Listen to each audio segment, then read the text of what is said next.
कि अगर कोई भी रिवॉल्यूशन के कॉजेज पूछे तो पॉलिटिकल, सोशल, इकोनॉमिक हो सकता है, आउटकम भी पॉलिटिकल, सोशल, इकोनॉमिक ही रहेगा। ओके, तो ऑलवेज रिमेंबर, इस तरह से आप तोड़ के पढ़िएगा तो आपको ज़्यादा इफेक्टिव रहेगा याद करने में। What was the impact of the world war. पहले एक एक करके हम लोग पॉलिटिकल इम्पैक्ट में जाएंगे, फिर सोशल, फिर इकोनॉमिक, एक एक करके देख लेते हैं। पॉलिटिकल इम्पैक्ट सबसे बड़ा रहा है क्योंकि जर्मनी के अंदर जो मोनार्की थी, वो जो काइजर करके राजा हुआ करता था, काइजर विलियम, वो भाग जाता है हॉलैंड के अंदर, क्योंकि ये जितने भी वेस्टर्न कंट्रीज से उसको पकड़ने, उसको पीटने वाले थे, और जर्मनी के अंदर मोनार्की ख़त्म हो जाती है and the king runs away to Holland. उसके बाद जर्मनी के अंदर एक नई सरकार आती, जिसे हम लोग डेमोक्रेटिक गवर्नमेंट भी कह सकते हैं। ये डेमोक्रेटिक गवर्नमेंट ही बेसिकली को वाइमार एक नया कॉन्स्टिट्यूशन बनता है और जर्मनी बिकम्स अ रिपब्लिक।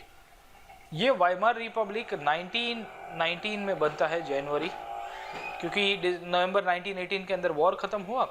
जनवरी 1919 से लेके करीबन 1933 तक जनवरी ये वाइमार रिपब्लिक रहेगा। उसके बाद यहाँ पे हिटलर पावर के ऊपर आता है, और ये जो हिटलर था यहाँ पे पावर के ऊपर आने के बाद सिस्टम को चेंज करेगा, और 1933 से लेके 1939 तक हिटलर यहाँ पे इतनी सारी उथल पथल करता है, उसके कारण ही आपका वर्ल्ड वॉर 2 शुरू होगा, सितंबर 1 1939 का दिन। ओके, तो ऑलवेज रिमेंबर किस तरह से होगा। सेकेंडली, यहाँ पे जितने भी लूजिंग फोर्सेस थे, द कंट्रीज और the forces who lost the world Wars, जैसे एक था आपका ऑस्ट्रिया हंगरी, एक था ऑटोमन। रशियंस जीते थे, खैर they were on the winning side, but Russia के अंदर ट्रांजिशन हो जाता है। ट्रांजिशन इसके कारण क्योंकि रशिया के अंदर, अगर आपको जानकारी होगी, 1917 के अक्टूबर के अंदर रिवॉल्यूशन होगा। ये रिवॉल्यूशन को अक्टूबर रिवॉल्यूशन भी कहते हैं, ये रिवॉल्यूशन को हम लोग बोल्शेविक रिवॉल्यूशन भी कहते हैं, और ये बोल्शेविक रिवॉल्यूशन के बाद रशिया बिकम्स कम्युनिस्ट। तो जब कम्युनिस्ट रशिया बनता है, तो ये जो नई सरकार आई थी रिवॉल्यूशन के बाद, पहले रशिया के अंदर जार हुआ करता था, तो ये जब नई सरकार आई थी बोल्शेविक, इन्होंने विड्रॉ कर दिया। तो रशिया का जो साम्राज्य जो राजा के अंदर में हुआ करता था, वो रशियन एम्पायर भी यहाँ पे डिसइंटीग्रेट हो जाता है। ऑटोमन एम्पायर भी यहाँ पे डिसइंटीग्रेट होगा। ऑटोमन का जो सुल्तान था, और सुल्तान भी खास करके जो कैलिफ हुआ करता था, यहाँ पे कैलिफ, और कैलिफ का एक कैलिफेट हुआ करता था। ये कैलिफेट को बेसिकली यहाँ पे डिसॉल्व कर दिया गया था, और ये कैलिफ बेसिकली दुनिया भर के जितने भी सुन्नी मुस्लिम्स थे उनका स्पिरिचुअल लीडर हुआ करता था। और जब ये कैलिफ को हटाया गया है, तो उसके कारण क्या हुआ, दुनिया के अंदर प्रोटेस्ट हुए, और वही प्रोटेस्ट के कारण 1920s में इंडिया के अंदर एक आंदोलन चलता है जिसका नाम है खिलाफत मूवमेंट। तो याद रखिएगा भाई, first world war was responsible behind खिलाफत मूवमेंट, और ये खिलाफत मूवमेंट के अंदर 3 मेन उद्देश्य थे। बोले आपका गांधी ने उसके बाद जब उसकी लीडरशिप ली थी, बोले पंजाब के अंदर जलियांवाला बाग के अंदर जो भी खून खराबा हुआ है उसको जनरल डायर को और उनकी कंपनी को पनिश किया जाए, हमको स्वराज दिया जाए, और तीसरा यहाँ पे ये भी गोल हुआ करता था।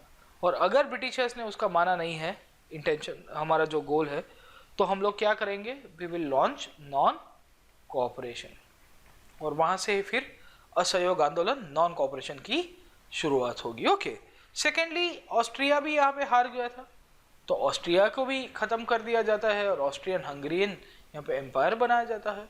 सो उसको भी डिसइंटीग्रेट करके, सो यू विल सी रशिया का रिवॉल्यूशन होता है विद इन द वॉर। तो वॉर वॉज रिस्पॉन्सिबल, अगर वॉर के अंदर करीबन रशिया के 20 लाख से ज़्यादा सिपाही, 20 lakh soldiers passed away during the war, और रशिया के अंदर फिर कम्युनिस्ट रिवॉल्यूशन हो जाएगा। यू विल ऑल्सो सी कि ये जो बड़े बड़े एम्पायर्स टूटते हैं, ऑल द एम्पायर्स टूटते हैं, तो क्या बनते हैं, नेशन स्टेट्स। तो जैसे ऑटोमन एम्पायर टूटा तो बल्गेरिया, ग्रीस, वीस सब बना, उसी तरह से ऑस्ट्रिया का एम्पायर टूटता है और भी कंट्रीज बनेंगे। और जो self determination of the people, बोले हु आर सोवरेन, तो सोवरेनिटी किसकी आ गई है, बोले लोगों की। सो डेवलपमेंट ऑफ नेशन स्टेट्स, मैंने आपको बताया था कि ये जो टॉपिक है वो रीड्रॉल ऑफ बाउंड्रीज के साथ भी जाएगा। तो याद रखेगा कि first world war is also responsible behind the redrawal of boundaries. कि रीड्रॉल ऑफ बाउंड्रीज, आपकी जो सीमाएं हैं उसको फिर से क्यों बनाया गया, क्योंकि इसके पीछे भी वर्ल्ड वॉर जिम्मेदार कहीं ना कहीं आपको देखने को मिलता रहता है। The whole of the Europe got converted into a nation state, sovereignty and will of the people became supreme. तो इसके पीछे ये भी कारण बोल सकते हो। As you can see the new red one वाले borders over here, they are all the part once upon a part, they were once upon a part of the Austrian Empire. Similarly यहाँ पे आपको ये जो darkish दिख रहे हैं, जैसे सीरिया है, इराक है, वो कहीं ना कहीं से ऑटोमन एम्पायर के पार्ट हुआ करते थे। जर्मनी को कम कर दिया गया है। And the green ones over here, they are the winner. Okay, ये जितने भी इंग्लैंड विंग्लैंड और उसके जो भी थे, रशियन एम्पायर यहाँ पे डिसइंटीग्रेट होता है, नए नए कंट्रीज बन के आ रहे हैं। Okay, so you will see कि ये जितने भी एरियाज थे उसको डिसइंटीग्रेट करके अलग अलग वहाँ से कंट्रीज बन के आ रहे हैं। So all this new countries जितने भी हैं, हंगरी अलग कर दिया गया ऑस्ट्रिया से, चेकोस्लोवाकिया बनता है, पोलैंड बनता है, लिथुआनिया, लैटविया। ओके, ये जितने भी है सब कंट्रीज बन के आएंगे। The other impact of the world war was the emergence of USA and Japan. USA and Japan basically अगर इनकी जियोग्राफिकल लोकेशंस देखोगे तो कहीं ना कहीं ये लोग मेनलैंड से कनेक्टेड नहीं थे, और इसके कारण इनका जो जियोग्राफिकल आइसोलेशन था वो इनको फायदा कराता है वॉर के अंदर, अलग कोई डायरेक्ट। सेकेंडली यूएस यहाँ पे 1917 के बाद वॉर के अंदर जंप करेगा, तो यूएस को ज़्यादा फटका नहीं पड़ता इकोनॉमिकली। सेकेंडली यूएस के ऊपर कभी भी वॉर का इम्पैक्ट डायरेक्ट नहीं होता। क्यों? क्योंकि यूएस के ऊपर कहीं बॉम्बार्डिंग नहीं किया गया था, कहीं उसके ऊपर वेपन्स नहीं छोड़े गए थे। यूएस ने तो खाली 1917 के अंदर जो ऑफेंसिव था उसको ज़्यादा पड़ा। इसके बाद भी यहाँ पे लोगों को वॉर के अंदर पॉलिटिकल आउटकम के अंदर देखने को मिलेगा कि people were forced to think for permanent peace. इतना बड़ा युद्ध कर दिया आपने, almost more than 1 crore people died, and as a result लोगों को लगता था कि हमको शांत रहना चाहिए, हमको युद्ध नहीं करना चाहिए। War is not the ultimate solution. And as a result यहाँ पे एक संस्था बनाई जाती है जिसका नाम है लीग ऑफ नेशंस।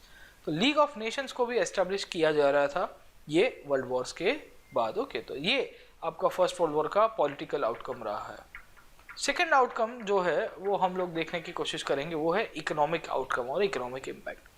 इकोनॉमिकली आपको देखने को मिलता है कि जब युद्ध होगा तो आपका अर्थतंत्र, इकोनॉमी वो टूट जाएगी, क्योंकि आपकी सिटीज़, आपकी इंडस्ट्रीज सब एक झटके में तबाह। जिसको बनते बनाते आपको 100 साल, 200 साल, 500 साल लगे होगा, एक बम गिरता है, सब एक झटके में तबाह हो जाता है। And you will be surprise that almost the economic loss of the world war was approximate around $400 billion.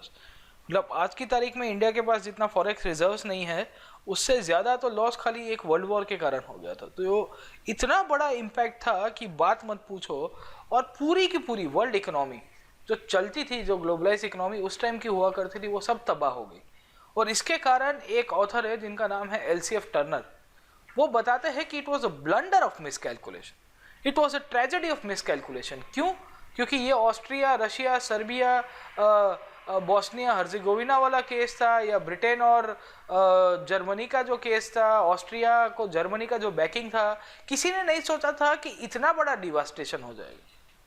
Britain never thought कि भाई जर्मनी यहाँ पे आउटराइटली बेल्जियम की सॉवरेनिटी को वायलेट करेगा और उसको इंटरवीन करना पड़ेगा। सर्बियंस नेवर थॉट कि रशिया हमारे इस तरह से बैकिंग में। ऑस्ट्रियंस नेवर थॉट लिटरली कि रशिया इस तरह से अपनी आर्मी भेज देगा सर्बियंस को बचाने के लिए। इतना बड़ा मिसकैलकुलेशन हुआ कि बात मत करो। और ये मिसकैलकुलेशन मतलब है ना, लोगों को ऐसा लगा सब ख्याली पुलाव पका रहे थे, बोले ये हुआ तो हुआ, वो हुआ, क्या होगा ज़्यादा से ज़्यादा। अरे क्या होगा नहीं, मूर्ख मानस, यहाँ पे क्या कर दिया आपने। इतना बड़ा इम्पैक्ट रहा, $400 बिलियन का एक झटके में आपने जो भी बसा बसाया था सब खत्म हो गया। तो इसको ट्रेजेडी ऑफ मिसकैलकुलेशन या ब्लंडर बोलते हैं। सबसे बड़ा ब्लंडर था वर्ल्ड वॉर। सब कंट्रीज ने इतनी सारी पैक्ट और अलायंसेस की थी, उसमें भी बिस्मार्क की जो फॉरेन पॉलिसी वो फेल हो गई, क्योंकि बिस्मार्क ने मिशन इम्पॉसिबल करने की कोशिश की और मिशन इम्पॉसिबल हुआ नहीं। सबके सब तो टॉम वो होते नहीं आपके टॉम क्रूज जैसे एक्टर्स हो कि इथान हंट तो सबके सब होते नहीं है। तो ये चक्कर आ गया यहाँ पे। इकोनॉमिक इम्पैक्ट के अंदर ये भी आपको देखने को मिलेगा कि जब वॉर चल रहा था ना, तो यहाँ पे इसको कहते हैं वॉर इकोनॉमी। वॉर इकोनॉमी मतलब आपको जो भी आर्मामेंट्स चाहिए, आपको जो भी सप्लाईज चाहिए वॉर की, उसके अंदर बहुत बड़ा बूम आता है। बूम खास करके दो सेक्टर के अंदर आएगा, आपका आयरन एंड स्टील सेक्टर, क्योंकि मिलिट्री के लिए, शिप्स के लिए आपको जो भी हथियार बनाने हैं उसके अंदर सॉलिड बूम आया, तो लोगों को ठीक ठाक एम्प्लॉयमेंट भी मिल गया। बट जैसे ही वॉर ख़त्म हुआ तो पोस्ट वॉर यहाँ पे क्राइसिस हो जाता है, होगा कि नहीं होगा, और क्राइसिस भी जो भी लूजिंग पावर थे उसके अंदर ज़्यादा होगा, क्योंकि भाई आप हार गए हो, क्राइसिस है, एंड बाकी जितने भी सेक्टर्स ऑफ इकोनॉमी थे वो सब के सब एक झटके में बंद हो जाएंगे, कुछ बचा ही नहीं है भाई। सुबह उठ के इंसान क्या गोली खाएगा, बोले चार घर के अंदर बोले खाना है, ब्रेड है, बोले खाना ब्रेड नहीं है, बट यहाँ पे चार वो है ना मैगजीन की वो है कार्ट्रिज, उसकी गोलियाँ पड़ी है, बोले आपको चाहिए तो खा लो, पानी के साथ निगल जाना उसको। तो ये कंडीशन थी यहाँ पे, इतना बड़ा इकोनॉमिक क्राइसिस हो गया, यहाँ पे खाना पीना नहीं मिल रहा था लोगों को।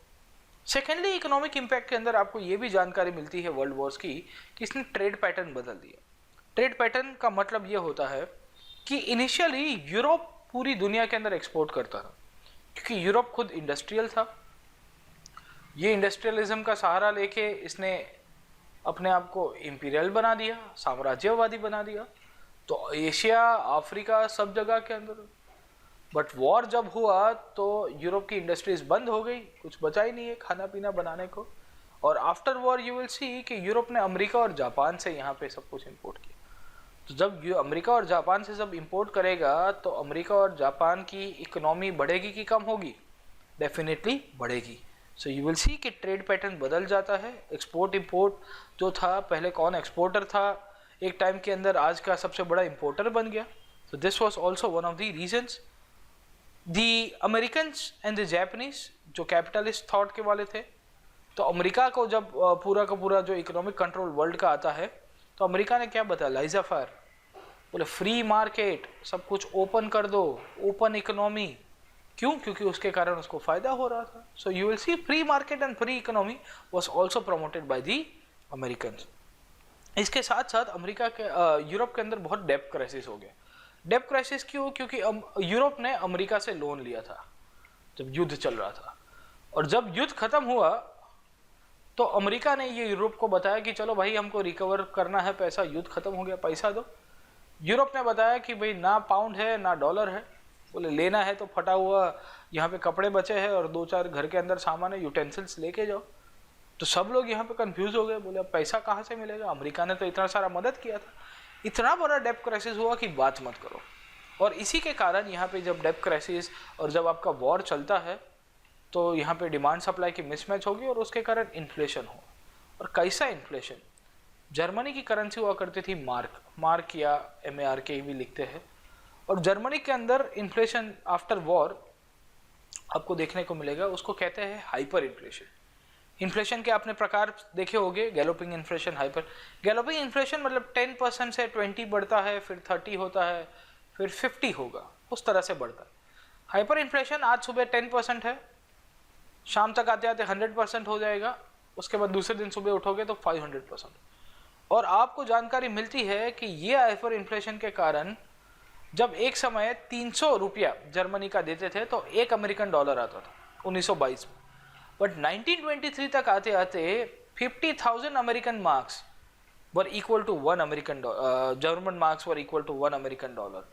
सो यू विल सी कि इतने सारे लोग, मतलब एक ब्रेड का पैकेट खरीदना था आपको तो आपको पूरा एक गाड़ी का डिक्की भर के जाना पड़ता था। ओके, तो people use to carry wheelbarrows full of money, उसको जब तब जाके उनको ब्रेड का पैकेट मिलता। इतना इन्फ्लेशन हो गया, तो करेंसी पूरी इरोड हो गई जर्मनी की। और ये करेंसी के कारण आपको देखने को मिलता है कि ये भाई साहब है ब्रेड खरीदने जा रहे हैं, यहाँ पे ये बच्चे नोटों के थक्के से खेल रहे, वो है ना पहाड़, ये पूरा एक महल जैसा बनाने की कोशिश करे। नो वन हैड इतना पैसा, इतना करेंसी पब्लिश करता रहा, तो करेंसी की सप्लाई इतनी ज्यादा हो गई, इट रिजल्टेड इनटू इन्फ्लेशन, और आपकी जो प्राइसेस थी इतनी बढ़ गई। तो 1 बिलियन 2 बिलियन, ओके, तो बच्चे यहाँ पे पतंग उड़ा रहे हैं।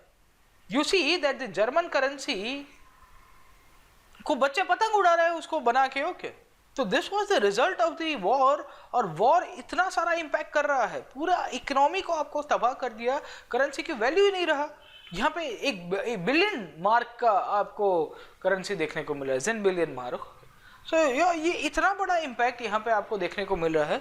यहाँ पे ये जो लेडी है, शी इज, उस टाइम के अंदर विंटर्स हुआ करते थे और विंटर्स के अंदर आपको टेम्परेचर वार्म रखना पड़ता था, तो लकड़ा चाहिए, बट वुड कॉस्टली था।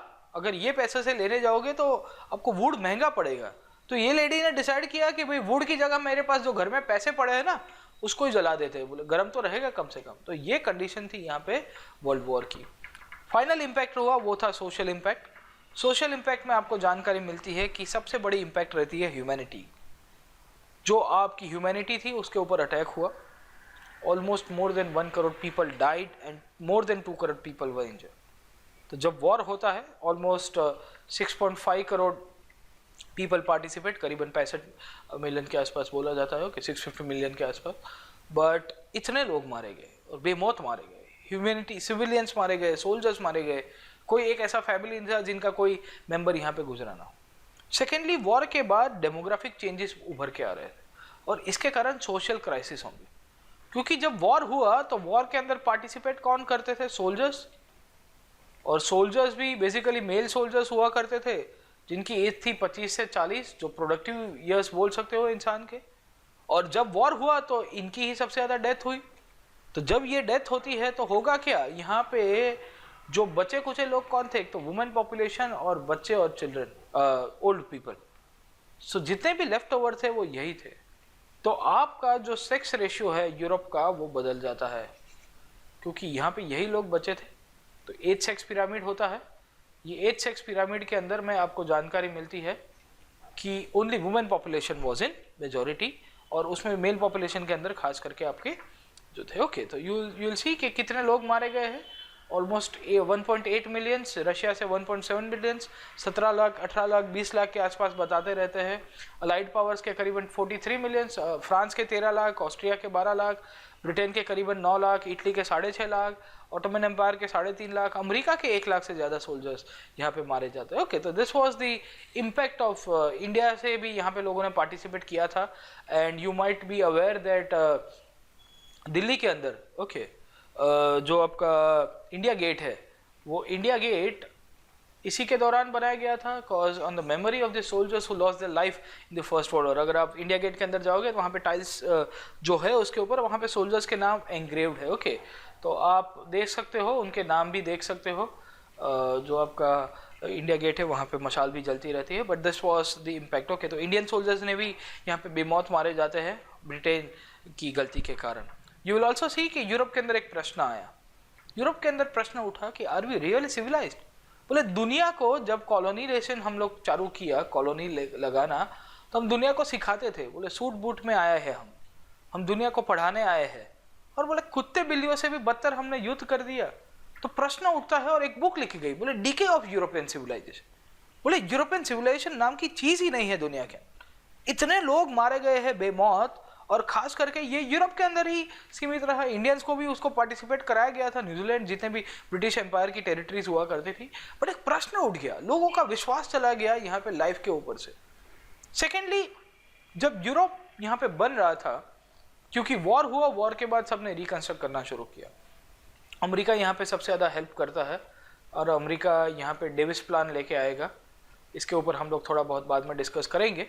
बट यहाँ पे ये जो रिकंस्ट्रक्शन ऑफ यूरोप, अब रिकंस्ट्रक्ट करना है तो आपको रिसोर्स चाहिए, और रिसोर्स में भी खास करके आपको ह्यूमन रिसोर्स चाहिए।